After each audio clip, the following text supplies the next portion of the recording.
On me fait signe que ça roule. Salut, Mathieu de Ma Vie en Tupperware. Bienvenue à nos 21 salades avec un E puis un S. Vous mettez un hashtag devant, puis c'est comme ça que vous allez nous trouver. Est-ce que c'est ça, Caroline, qu'il fallait que je dise? C'est parfait, Mathieu. Je l'ai dit au début pour ne pas l'oublier. C'est le fun, on va faire 21 salades ensemble, les jours de semaine. Donc, ça commence aujourd'hui le 18, puis ça va se finir le 18 mars. Donc, tous les jours de la semaine, une nouvelle salade. Pourquoi c'est important les salades, les amis? Le Guide alimentaire canadien nous dit de mettre la moitié de notre assiette en légumes. Ça fait que si le repas du milieu de ta journée est composé essentiellement de légumes, fruits et légumes, je trouve que tu te donnes une bonne chance.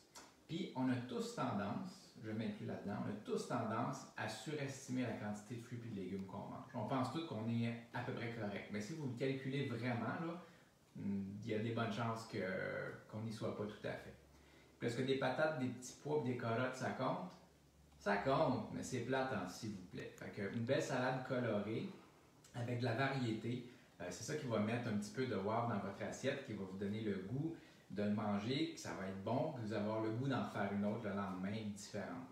Puis d'essayer plein de choses. Je pense qu'au bout d'une couple de recettes qu'on va faire ensemble, ça se peut que vous vous dites à un moment donné, c'est n'importe quoi, qu'est-ce qu'il fait? Et vous n'avez pas de tort. Parce que pour de vrai, c'est vraiment de l'improvisation. J'ai des bases, là, je vais en parler un petit peu à chaque fois. Mais après mes bases, là, c'est vraiment de l'impro. J'ouvre le frigo, qu'est-ce que j'ai aujourd'hui? J'ai un chou-fleur, un navet, puis je sais pas quoi d'autre, puis ça va être ça ma salade. Ça fait qu'il faut vraiment pas se casser la tête. Moi, dans le fond, quand je fais l'épicerie, je la fais une fois par semaine. On a la chance d'avoir beaucoup d'intelli-frais. Ça fait que mes fruits et mes légumes se conservent toute la semaine super bien. Fait une fois, marcher Jean Talon. Puis, dans le fond, j'achète une abondance de choses. Je ne vais pas dire le plus possible, là, mais je mise vraiment sur la variété. Puis, j'aime ça des fois sortir un petit peu de ma zone de confort. On dirait que nos yeux sont habitués de repérer tout le temps les mêmes affaires qu'on achète de semaine en semaine. Mais à un moment donné, force-toi à regarder plus large l'étalage de fruits et de légumes. Puis à un moment donné, dire « Ah, c'est quoi ça, cette racine-lette-là? » Puis là, c'est du céleri rare qui a de l'air d'une bébite dans Star Wars. Mais des fois, comme force-toi à l'acheter, puis tu googleras après qu'est-ce que c'est. Puis moi, tous les légumes racines, là, je les pas hache, mais je les râpe. Puis ça fait super dans une salade. C'est quoi le mouvement que tu viens faire? Parce que c'est... Vous en saurez plus dans un prochain épisode. Il y en a peut-être qui ont deviné, mais en tout cas.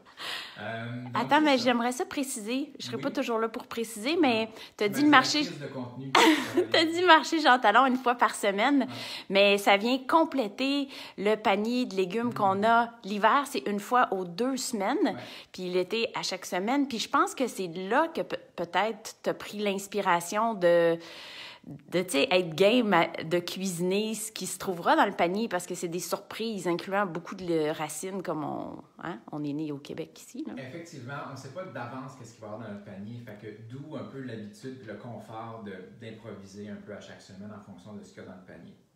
C'est un bon point, merci. Gêne-toi pas, hein? OK. Fait qu'on part tout ça? On passe ça. On passe ça, OK. Pour rendre ma salade repas, j'aime ça ajouter des légumineuses. Les légumineuses, c'est plein de fibres, c'est plein de protéines, fer, calcium, name it, là, c'est ça. C'est un aliment presque magique.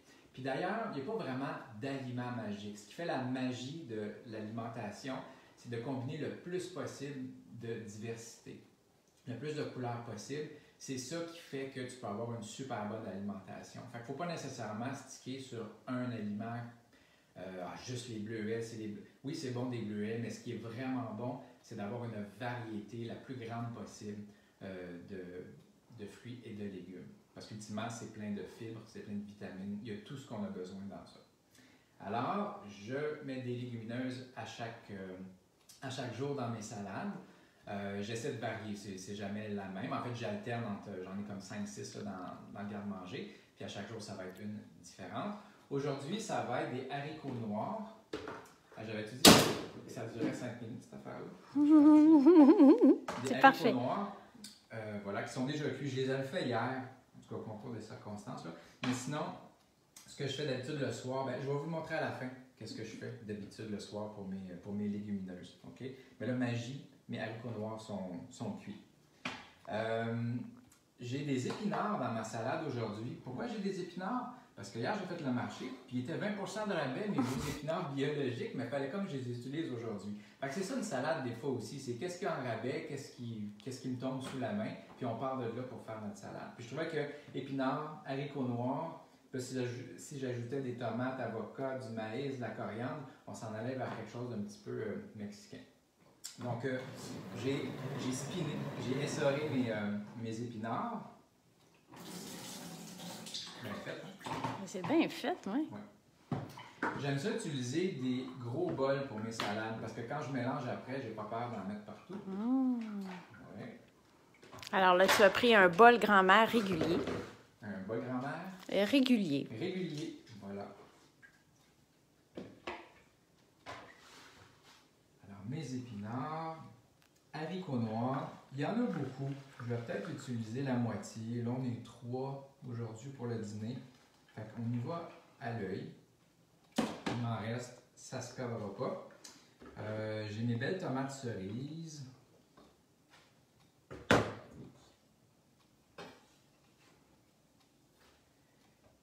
Oignon vert.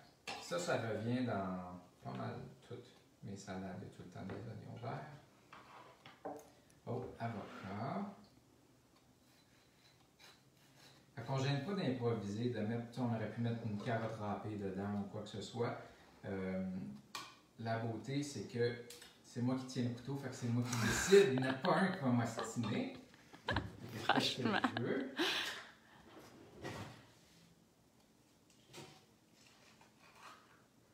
Fait que, il y a des choses dont vous allez voir qui reviennent constamment dans mes salades. J'ai parlé des légumineuses. Je vais vous donner tantôt un petit peu le truc, mon agenda par rapport à ça, comment je gère des légumineuses différentes à chaque jour. Mais il y a aussi des graines que vous allez me voir ajouter. J'y reviendrai. On s'en garde pour nos 20 autres épisodes ensemble. Il y a aussi des germinations que je fais.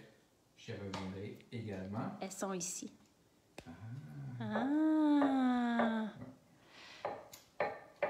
Scoop pas, mais... Voilà. On s'attendra aussi aux vinaigrettes dans un autre épisode. Je vais bien sûr vous dire ce que je vais mettre dans celle-ci, là, mais sans plus de détails que ça. J'ai mon maïs que j'ai fait décongeler. Donc évidemment, c'est pas la saison du maïs. Ce que j'aime faire, là, quand c'est l'automne, l'automne, fin de l'été, puis tu sais qu'il ne te reste plus grand temps avec le maïs, tu en achètes beaucoup. Tu le cuis au micro-ondes dans sa pluche. Dans son épi. Dans son épi. Ça se cuit super facilement au micro-ondes.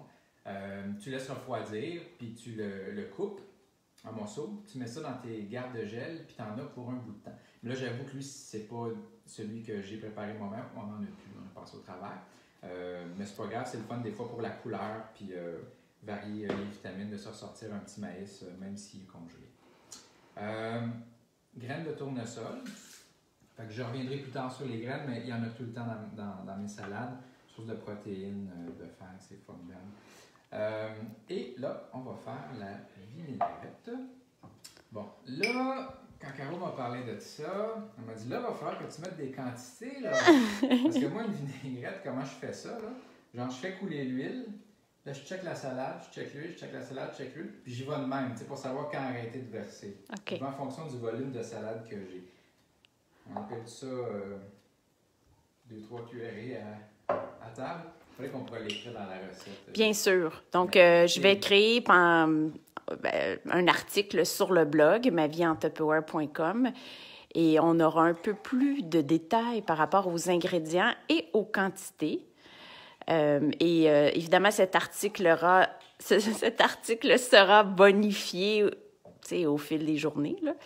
Mais donc, voilà. Fait que vinaigrette, c'est un beau défi. Toi, tu y vas vraiment à l'œil, mais on va aider les gens. J'ai mis du vinaigre balsamique. Oui. Il y a tout le temps aussi une autre constante qui revient. Il y a tout le temps du poivre et du curcuma. Curcuma, selon le docteur Béliveau, c'est bon pour l'inflammation, n'est-ce pas? Pas pour s'enflammer, mais... Oui, anti-inflammatoire. Anti-inflammatoire. Un petit peu de sel. Puis, on a tous des fois nos petits mélanges d'épices qu'on triche, on achète ça. Assurez-vous que dans la liste d'ingrédients, vous comprenez tout ce qu'il y a dedans, là, qu'il n'y a rien de monosodique, de je sais pas quoi. Puis cette marque-là, elle est fun, les savoureux. C'est tout, on comprend exactement tout ce qu'il y a dedans. Celle-là, ça s'appelle méchant piquant. Fait qu'on va rajouter un petit peu de piquant dans notre salade. C'est un cadeau qu'on a reçu? C'est un cadeau, oui, de notre collègue et amie Louise-Hélène. Merci beaucoup. On s'en sert quotidiennement. Si vous n'aviez pas un tel mix, en gros, il y a du chili broyé. Tu sais, dans le fond, on veut donner un petit kick, là, piment de la Jamaïque, ail en poudre, poivre noir, ail, bon, c'est ça. Ça fait que ça va rajouter un petit peu de piquant. Et puis, un petit peu de moutarde de Dijon. Fait que c'est ça pour notre vinaigrette. L'huile, vinaigre balsamique, nos petites épices piquantes, poivre, sel, curcuma, et puis moutarde de Dijon. Donc, on met ça dans le mélangeur rapide.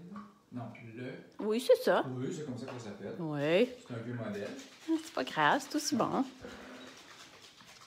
Je mets quand même mon doigt, tu sais, il y a des limites à vivre dangereusement. Franchement. Je sais que je ne serais pas obligé de le mettre. Là, ça ouvrirait pas. Non. Non. Tadam! Tadam! C'est tout? C'est presque tout. Je vais juste ajouter la coriandre que je suis allé chercher à la course tantôt. Je me suis dit, hey, on va être à la TV, on va faire ça fancy.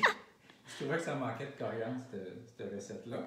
Puis encore une fois, on ajoute de la variété, puis on ajoute du goût aussi. En tout cas, pour ceux qui aiment ça, c'est vraiment bon. Fait que là, je vais continuer à éplucher ma coriandre, mais je voulais juste vous dire, pour les légumineuses, je me sers de l'autocuiseur. Donc, tous les soirs, j'ouvre ma dépense, puis je me dis, quelle légumineuse j'utilise demain? Alors, pour demain, ça va être des fèves pinto. Je ne sais pas si on peut le voir, là, ça a l'air de ça, des fèves pinto. Et ben là, j'y vais à l'œil encore. Mais je remplis dans le fond de mon autocuiseur, ou s'il en reste quasiment pas, je le mets. Et là, bien sûr, je vais attendre ce soir, parce que j'ai l'habitude de faire ça ce soir, de le cuire le lendemain matin, mais je vais rincer d'abord, égoutter, puis après ça, je vais le recouvrir d'eau. Ça va dépasser là, mes fèves d'eau moins ça d'eau, parce que dans la nuit, magie, ça va vraiment boire beaucoup d'eau. Puis je vais le cuire. Demain, je vais drainer l'eau et je vais remettre de la nouvelle eau. Encore une fois, je vais dépasser mes fèves, peut-être pas autant que la phase de trempage, à peu près de ça, pour les faire cuire. Puis je les mets au micro-ondes pendant 30 minutes. Puis c'est tout, c'est prêt. Puis ça, ben, c'est des fèves biologiques qui ont coûté presque rien. Le Canada est un grand producteur de légumineuses. Peut-être pas celle-là en particulier, ça peut venir d'ailleurs, je ne sais pas, mais je sais qu'on a beaucoup de lentilles de pois chiches. En fait. Donc voilà, il y a moyen d'être local quand même avec nos légumineuses. Puis il y a moyen que ça coûte pas cher.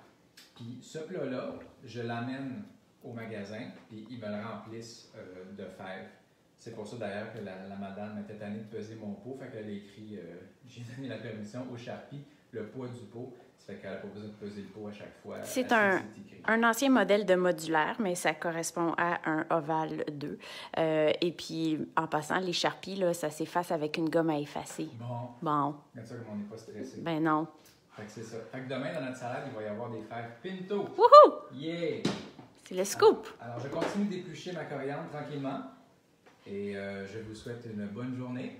Et j'espère que vous allez nous suivre dans cette aventure de 21 salades.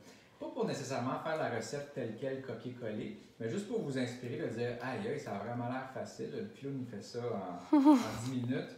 Puis il court des marathons, puis il n'est pas pire en forme. Fait que ça doit marcher, cette affaire-là. » Ah, c'est beau. Puis on peut repartager puis inviter nos amis. Et le dièse, c'est Mathieu? C'est 21 salades, ES. À la fin. Bravo, excellent. Fait qu'on se voit demain. Veux-tu nous donner un autre scoop ou c'est vraiment les fèves pinto? C'est tout. Fenouil, OK. OK, bonne journée. Ciao.